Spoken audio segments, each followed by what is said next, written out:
हम इसको कहते हैं जो पहला आवर है, पहला घंटा उसको गोल्डन आवर कहते हैं, उसमें मैक्सिमम रिकवरी होती है और उसके बाद जितना डिले होता जाएगा इतना जो है ना वो रिकवरी के चांसेस उसी हिसाब से कम होते।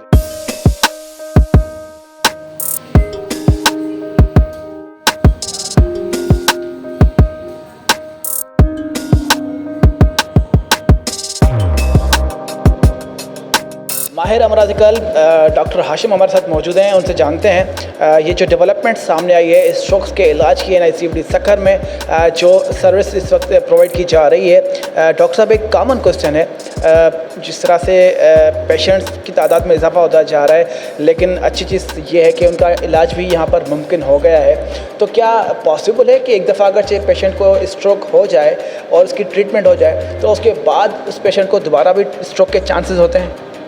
जी अस्सलाम वालेकुम। और आपने ये ज़बरदस्त सवाल किया है मुझसे। मैं आपसे कुछ डेटा शेयर करता हूँ। तहकीक के जो आदाद व शुमार हैं उसके मुताबिक तकरीबन पाकिस्तान में रोज़ाना 1000 के करीब जो है ना वो फालिज के अटैक रिपोर्ट होते हैं हॉस्पिटल में, और असल नंबर इससे कई गुना ज़्यादा है लेकिन अंडर रिपोर्टेड है, रिकॉर्ड में नहीं है। और उसके अंदर जो 400 पेशेंट हैं वो जो है ना वो मौत का शिकार हो जाते हैं बर वक्त इलाज ना होने की वजह से, ठीक है।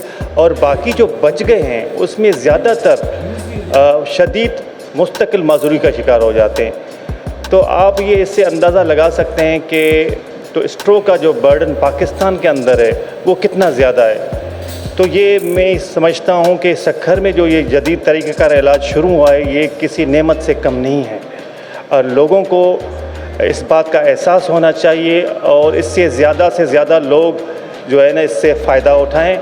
और हमारे हॉस्पिटल जिसको भी स्ट्रोक की अलामतें हैं, स्ट्रोक की जो मोटी अलामत हैं उसमें से जो मैं चंद आपको बता रहा हूँ, वो उसके अंदर है कि एकदम से अचानक से मुँह का टेढ़ा हो जाना, एक आंख की नज़र कमज़ोर हो जाना, या एक तरफ से नज़र जो आंखें हैं वो डेविएट हो जाना, बाजू हाथ या पाँव का एकदम से रुक जाना, उसके अंदर ताकत ना आना, या चलने फिरने में दुश्वारी पेश आना, या बोलने के अंदर उनके जो तलफ़ुज़ है वो सही नहीं निकल रहे, वो उसकी जो अदायगी है उसमें कोई प्रॉब्लम आ रही है। ये सब अलामत हैं स्ट्रोक की। तो अगर किसी पेशेंट को इस तरह की अलामतें पाएँ, उसमें से कोई एक भी हो, तो फ़ौरन NICVD सक्खर का रुख करें। यहाँ पे हमारा ट्रेंड स्टाफ मौजूद है और जो तैयार है बिल्कुल, और वो इनिशियल चेकअप के बाद उनका CT स्कैन होगा, उसके अंदर फिर हमें पता चलेगा कि नस कौन सी नस कहाँ से ब्लॉक है, उसका क्या तरीक़ेकार है इलाज। इनको ऑफ़र कर रहे हैं NICVD सक्खर के अंदर, वो उसको हम MT कहते हैं, मैकेनिकल थ्रोम्बेक्टमी। उसके अंदर एक्चुअली होता ये है कि जो दिमाग का हिस्सा डैमेज हुआ है, जो उसकी ब्लड सप्लाई है उसको रीस्टोर करना होता है। आम तौर पे वहाँ पे क्लॉट आ जाता है, उसको रिट्रीव करते हैं उसमें जदीद मशीनरी के ज़रिए, और अगर जितना टाइम से पेशेंट आ जाएगा हमारे पास उतना फ़ायदा होगा। हम इसको कहते हैं जो पहला आवर है, पहला घंटा उसको गोल्डन आवर कहते हैं, उसमें मैक्सिमम रिकवरी होती है, और उसके बाद जितना डिले होता जाएगा इतना जो है ना वो रिकवरी के चांसेस उसी हिसाब से कम होते जाएंगे। जो क्राइटेरिया सेट हुआ है इंटरनेशनली वो ये है कि 6 घंटे के अंदर पेशेंट आ जाए तो हम ये प्रोसीजर करेंगे।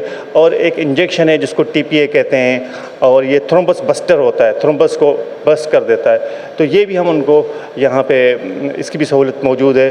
उसके अंदर क्राइटेरिया 3.5 घंटे का है। मेरी आपसे ये विनती है कि आप टाइम वेस्ट न करें। जो अलामत है स्ट्रोक की तो उसको फ़ौरन जो है ना हंगामी बुनियाद पर NICVD सक्खर उनको शिफ्ट करें, और बाकी हम उनको देख लेंगे। आपने जो सवाल पूछा मुझसे, क्या एक दफ़ा जिसको फालिज का अटैक हो जाए क्या इसको दोबारा हो सकता है, ये बहुत अहम सवाल है। और लोग इसको ये समझते हैं कि मुझे एक दफ़ा फालिज का अटैक हो गया और ये प्रोसीजर मुझ पर हो गया और कामयाब हो गया, उसके बाद मुझे नहीं हो सकता। ये बिल्कुल गलत है।